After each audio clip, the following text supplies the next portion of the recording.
Welcome to Eye on America. Stream now on the free CBS News app. When it comes to the money you spend every day, we have you covered every morning. Making money makes sense. Weekdays on CBS Mornings. The workplace has shifted after 3 years of COVID. What it means for your pursuit of happiness. Join me on Primetime. Stream live on the free CBS News app.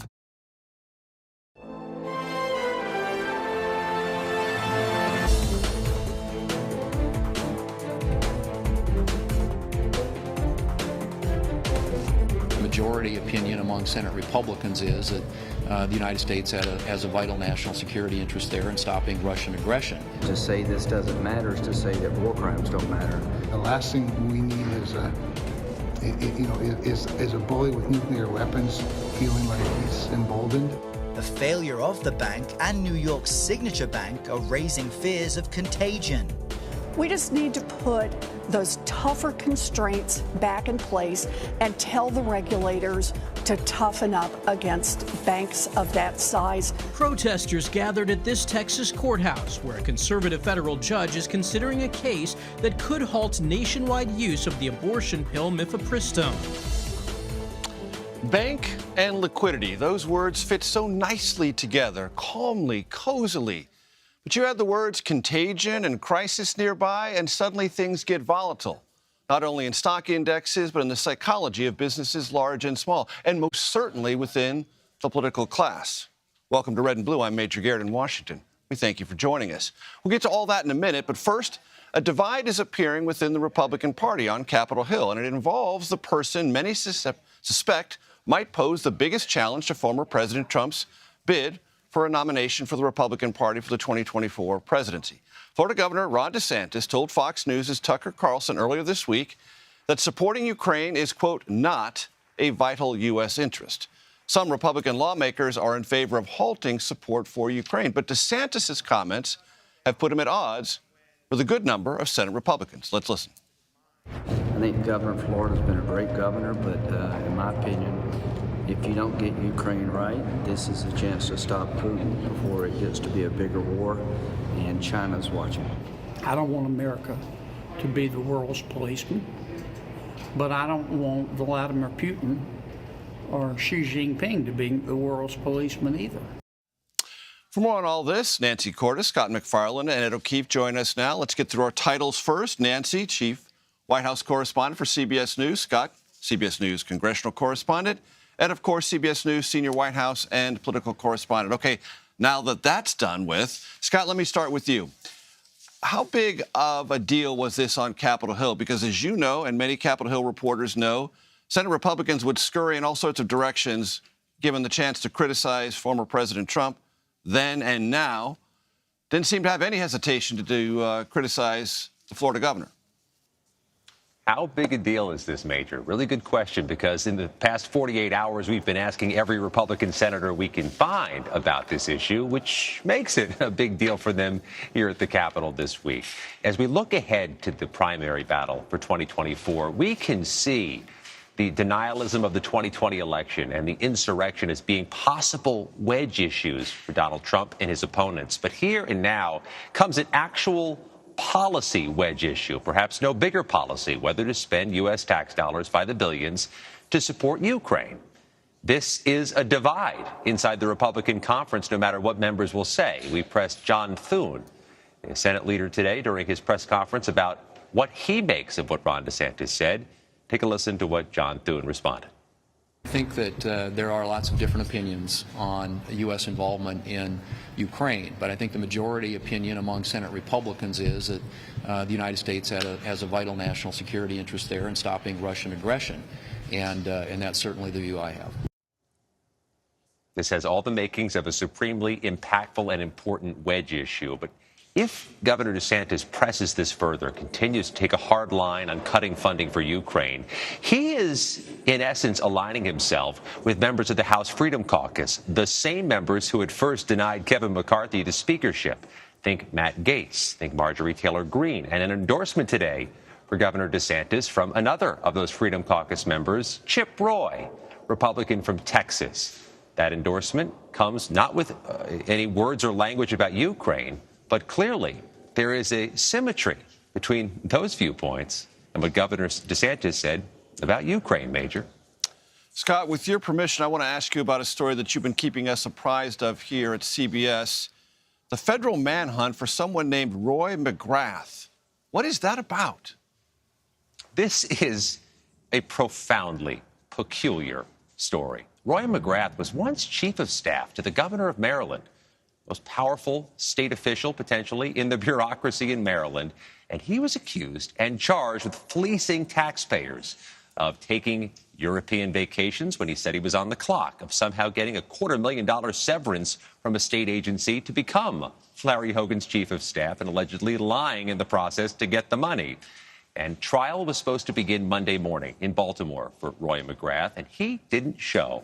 And there has been a manhunt underway for him ever since. The FBI was at properties in Florida executing search warrants today. The U.S. Marshals has a poster with Roy McGrath's picture on it. It's possible some of the top officials in the Hogan administration were going to testify at this trial, which must now be postponed. The jury pool was sent home. Roy McGrath's a wanted man, one of the most powerful state officials in America at one point, is wanted by the feds. A fugitive. As you have written to us in many emails internally, this is a bonkers story, Scott. Nancy Cordes, I want to ask you a couple of things. There's been a recent changing of the guard within the Biden administration. There are two figures I think I'd like your appraisal of as this bank situation, that's all I want to call it right now, unfolds. The new chief of staff, Jeff Zients, and one of the top economic advisors, Lael Brainerd. Right. Both of them with deep experience in economics and in investment. Lael Brainerd, the president's new chair of the Council of Economic Advisors. She comes from the Fed, where she was the vice chair. So obviously, she's got a lot of insight into the Fed's moves, both to try to tamp down inflation by hiking interest rates, which you could argue was a precipitating event that led to Silicon Valley Bank and then Signature failing in the way that they did. And she has kept a low public profile so far, but what we know from White House officials is that she and Zients and the president have been in constant communication about this, along with Treasury Secretary Janet Yellen. It was observed at the time that Jeff Zients coming into the chief of staff position would not be as politically attenuated and attuned as Ron Klain. But in this particular instance, his deep financial experience might be an asset. Sure, and he probably knows some of the investors who were afraid that they were going to lose millions of dollars at Silicon Valley Bank over the weekend. I wouldn't be surprised if he was getting some texts. What I'm told today is that Treasury has been watching very closely what's been going on with another financial institution, Credit Suisse. Now, this is a very different situation. Credit Suisse has had problems for years. It's not an American institution. There's not much Treasury can do. And they say it's apples and oranges to compare what's happening there to what happened at Silicon Valley Bank. But it is a concern because you talked about contagion. You talked about the fact that the markets can get rattled, that investors and depositors can get rattled and pull their money from, any number of institutions as they watch this unfold. U.S. officials are very heartened by the fact that the Swiss have now stepped in to say that they will backstop Credit Suisse if necessary. They believe that that will help. And another very interesting thing I just learned, Major, is that you recall on Sunday, the Fed put this new program into place to say, if banks have a problem with liquidity, they can come to us. They can get favorable loans on a short-term basis. I'm told that a number of banks are actually taking advantage of that program, and that we'll learn more tomorrow about just how large the scope is. So I want to go to Ed O'Keefe now, who's traveling with the president. Ed, to the degree that it is possible to assess when you're traveling, looking and talking with the president's advisors who are along this trip, do you detect, or have you been able to detect, any particular nervousness or mood swings in the last 48 hours? No, and remember, the president hasn't spoken about this issue publicly since Monday morning, right before he left for California and Nevada. We know that he's been getting updates on that situation, plus this downing of a U.S. unmanned drone in the Black Sea that has drawn pretty strong response from Pentagon leaders just this afternoon. White House officials saying that he was briefed in his daily security briefings about that. But otherwise, he's been keeping on message publicly, focused on the issues he came here to talk about, that deal with Australia and the United Kingdom for submarines to help counter the rise of China in the Pacific, gun violence, which is a concern in California after he met with the families of victims of the Monterey Park shooting in January. And then here today in Nevada, discussing an issue near and dear to the working class union workers of this state and the seniors who live here, prescription drug prices and the future of Medicare. But throughout, no interaction with reporters outside of those themes, and no gauge from him, at least so far today, of what he makes of the ongoing banking crisis and this incident with Russia. But it was in other realms, it was a productive and somewhat different trip for this president. He hasn't taken these kind of multi-topic political and official kinds of swings that keep him overnight west of the Mississippi too often, mostly given the pandemic. So notable to see him now starting to do these, and with an expectation there will be more of them as the year continues and as we get closer to an anticipated re-election announcement. And there was a fundraising component to this trip, Ed, but I take your point that there was a kind of muscularity in this trip that seems to me consistent with someone who is preparing, if not already informally, launching a re-election campaign. That's right. About $1 million raised outside Del Mar in your old neck of the woods there down by San Diego, and then another $1 million plus here in Las Vegas last night in Summerlin. Both of those rounds took in money for the Democratic National Committee and its Grassroots Victory Fund. Those are two entities, though, that when you're the incumbent, end up spending money on your behalf once you launch a campaign. So in some ways, he is already doing 2024 political work because he's raising a significant amount of money. The vice president was doing the same today up in New Jersey. Her husband was in Texas this week holding two events in San Antonio with one of the senior DNC officials who's from there. So clearly, they are laying the groundwork, at least when it comes to money, which is a lot of what the incumbent does in the odd-numbered year before the election year, raising as much cash as possible to bank it away for later use once the other party sorts out who their nominee will be. Ed O'Keefe in Las Vegas. Nancy Cordes here at the desk with me, and Scott MacFarlane, as always, is posted on Capitol Hill. Thanks so very much. Well, Washington continues to get a little unsettled about the recent bank failures in Silicon Valley and New York. Coming up, changes to banking laws being considered in their aftermath. You are streaming Red and Blue, reporting across the political divide.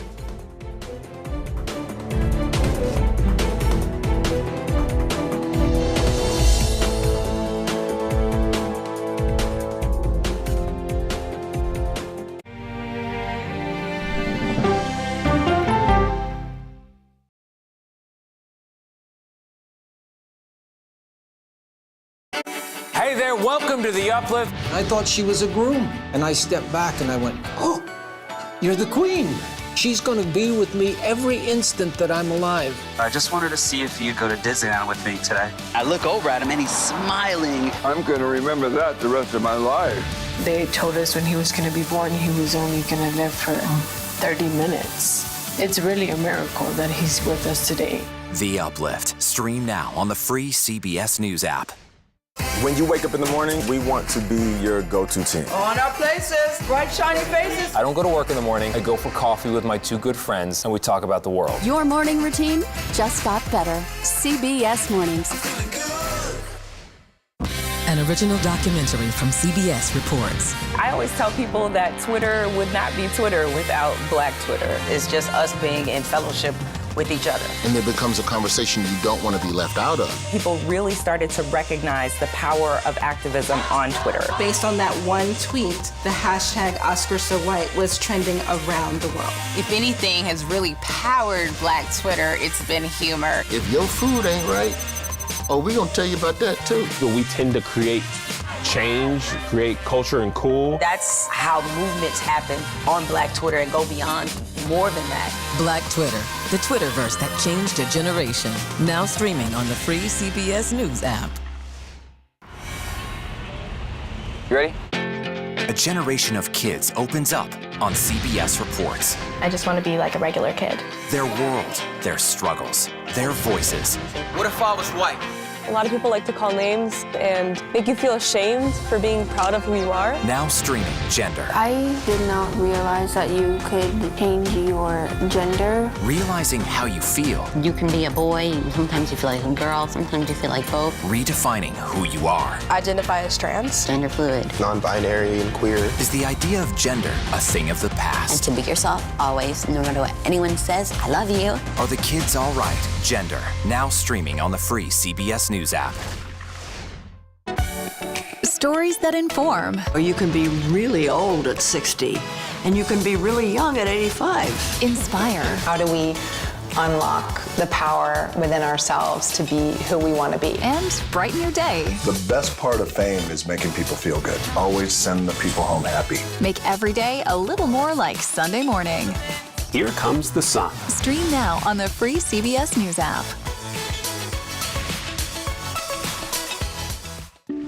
The news doesn't have to always be depressing. What do you love about running? It can be uplifting. That human connection that we create on the broadcast every night is incredibly important.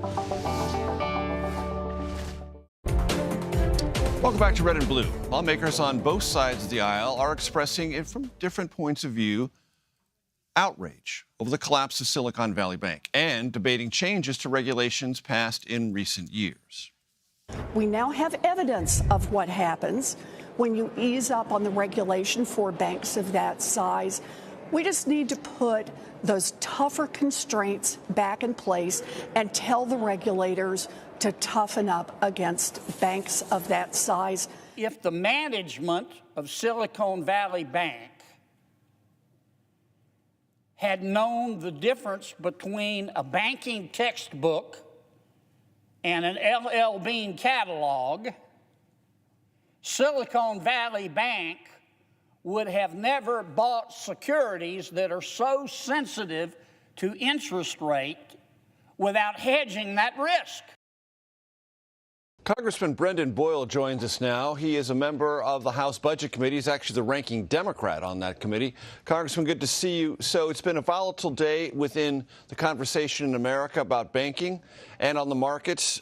Late this afternoon, the Swiss National Bank put out a statement saying that it would provide liquidity, quote unquote, if necessary, to Credit Suisse, and that the collapse of Silicon Valley Bank, quote, does not pose a risk of contagion to the Swiss banking system. Your reaction? Well, that certainly is an encouraging statement. It would probably add even more reassurance if we heard that from a senior Treasury official with respect to Silicon Valley Bank. I mean, one of the arguments that I've heard out there is that SVB had such an unusual depositor base and such unusual customers writ large that it's really more of a one-off and not something that is systemic. One thing we should also keep in mind, too, obviously, is that thanks to the reforms that passed post the 2008 crisis, we do have banks that are in far better position today, combined with the fact we don't have the situation in bad mortgages, obviously, that we had some 15 years ago. To your point, Congressman, about the one-off or the black swan possibly effect of SVB, Silicon Valley Bank, Signature Bank, New York, also thought of as a one-off. Credit Suisse could also be a one-off.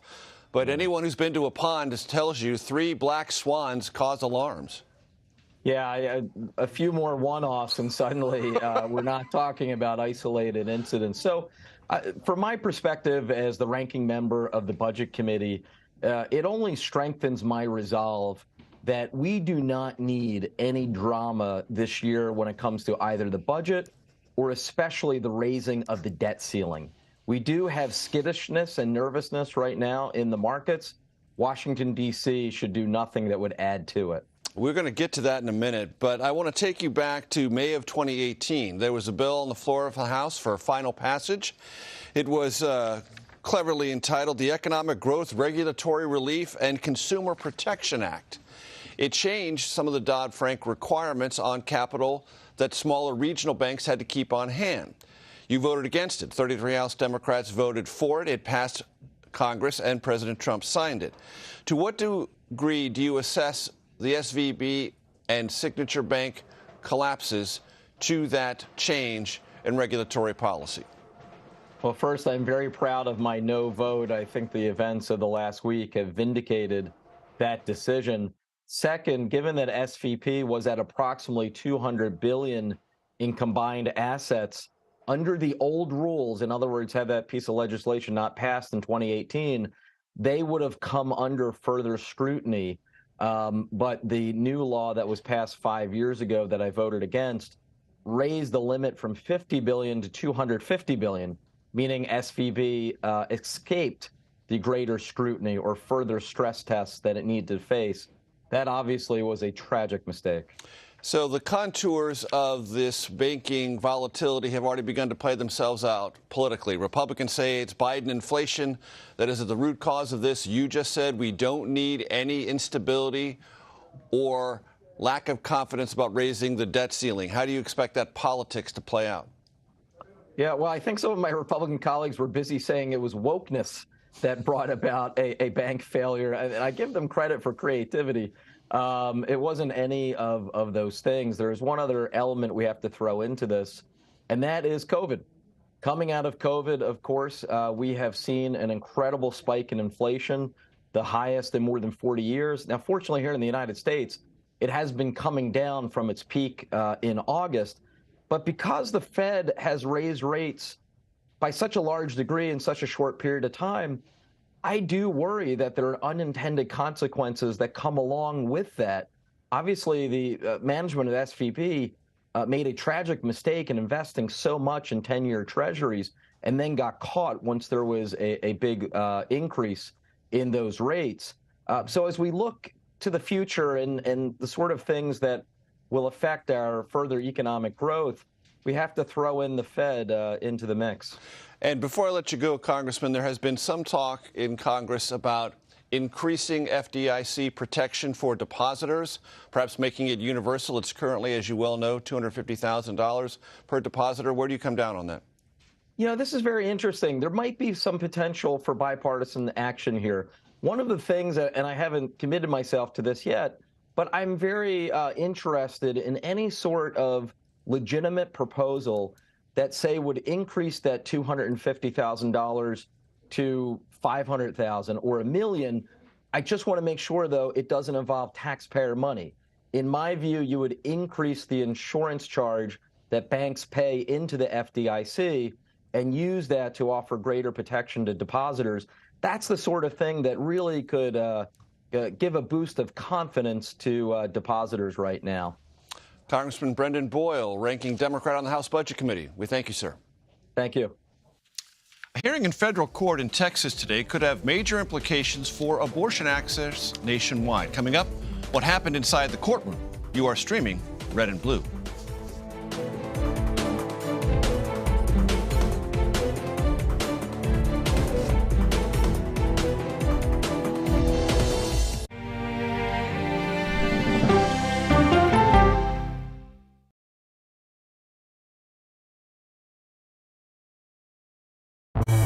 An original documentary from CBS reports. Controversial Congressman George Santos. Why won't you answer our questions? How did he manage to get elected? Thank you very much, and God bless you, and God bless the USA. George Santos' campaign was a campaign of deceit, lies, fabrication. And who is he, really? I knew him as Anthony DeVolder from Queens. Really, who he is, he's a fraud. I compare him to the Tinder swindler. From people who know him, the truth, the facts, the lies. He would say that he was worth $100 million. It's an incredibly cynical episode in American politics, beyond satire. Had you ever seen anything like this? No, and I hope I never see it again. Campaign of Deceit, now streaming on the free CBS News app. She dazzled on the court and off the court as a businesswoman. Thank you for joining us on Person to Person. Tennis superstar and entrepreneur Serena Williams.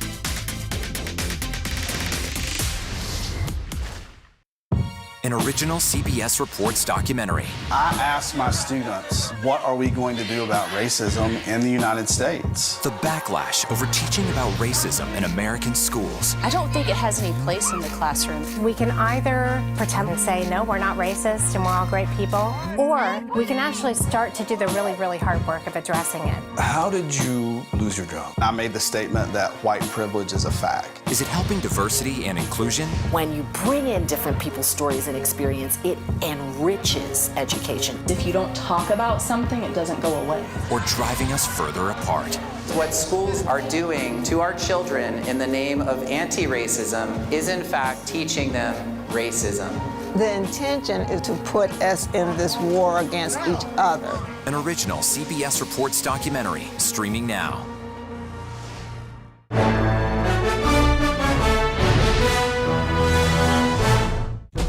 An original original CBS Reports documentary. I was entitled to equal pay for equal work under the law. Does the Supreme Court's power need to be checked? 9 Supreme Court justices, 5 of them said no, she's not entitled. That's not right.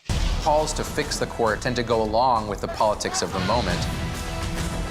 Republican-appointed justices have all tended to go in one direction, with the Democratic-appointed justices tending to go in another. Even though it's only 9 justices, it takes 5 of them to make the law of the land.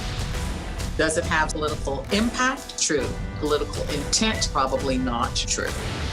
If the American people don't trust the judgment of their court, that's a real problem for our democracy.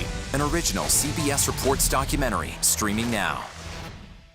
When you wake up in the morning, we want to be your go-to team. Your morning routine just got better. CBS Mornings.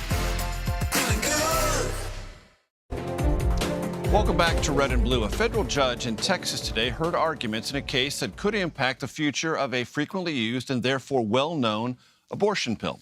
The pill was approved by the Food and Drug Administration more than 2 decades ago. Now, medication abortions are the most common method in the United States. But a lawsuit filed by the conservative group Alliance for Hippocratic Medicine argues the FDA used a flawed process to approve the pill.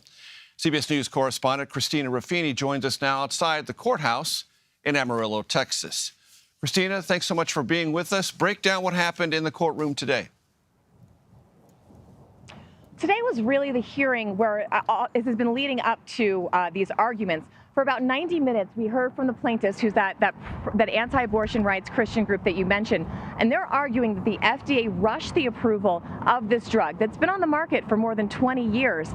And all the research that they went through, the FDA argues proved is safe and effective and causes less complications than other options. However, this group argues that the FDA did not properly vet it, that it poses a risk to patients and to women across the country. So they're asking this judge to basically reverse the FDA's ruling and pull this drug off the shelf, because they say they want to do it they say they want to protect women and girls who could be taking this medication. Now, the lawyers from the Department of Justice who were defending the FDA argued what I just told you, that this is a drug that has been proven safe and effective. It is the standard in most medicated abortions in the United States. It's a 2-step process, and this is the first drug of 2 that you take if you are given a prescription abortion. Now, what analysts are saying, looking at this, is the reason these groups are targeting this drug is because it is still legal by mail in states where abortion is now illegal since the overturn of Roe v. Wade. And that's something that these anti-abortion rights groups have really wanted to go after and curb. The reason we're standing here in Amarillo, Texas, is unlike other circuits. You know, court shopping is not something new, right? Defendants and plaintiffs always try to file their motions in jurisdictions they think will be favorable to them. Here in Amarillo, they were almost guaranteed to get Judge Matthew Kaczmarek, who's a Trump appointee who has a long history of these conservative decisions. And they knew that when they formed this coalition and filed their suit in this courthouse behind me. Christina, that's an excellent breakdown. I really appreciate that. The implications of this would be if, in fact, the judge were to rule that this abortion pill be taken off the shelves, that would be nationwide, and I would assume that's question 1. Question 2, immediately appealed, and this would go to another venue. It would be immediately appealed, and the DOJ said today they would ask for an immediate injunction as well until that appeal was adjudicated. The other thing we have to look at is it's not just about this case. Legal experts we've spoken to says this could really open Pandora's box and enable anyone to challenge any drug they have a moral or ethical or safety question about through the courts rather than the FDA. So then you've got jurists and lawyers fighting over the safety and a drug rather than scientists and medical professionals, which is the system that Congress, bipartisan members of Congress, have set up for the FDA to review these drugs. So if this goes through, obviously it will go to appeal. It could end up in the Supreme Court. And depending on how that ruling comes down, this could be something that we are litigating in courts all over the country. People who have problems with vaccines, people who have problems with hormone therapy for transgender individuals. This is not when judges decide their decisions, they're always saying it, they're doing it in a vacuum, they're doing it based on the letter of the law and their reading of the law, but that's not the reality, right? These decisions always have real world implication, and this is one we're going to have to keep an eye out for if this case continues to go forward. For those of you noticing the wind, I want to thank Christina Ruffini for bravely dealing with it. I lived in Amarillo, Texas for 2 years. It is a windier city by average wind speed than Chicago, ladies and gentlemen. I know that as a fact. Christina Ruffini, thank Thank you so very much. That does it for today. You can stream Red and Blue Monday into Thursday at 5 p.m. Eastern. You're streaming CBS News.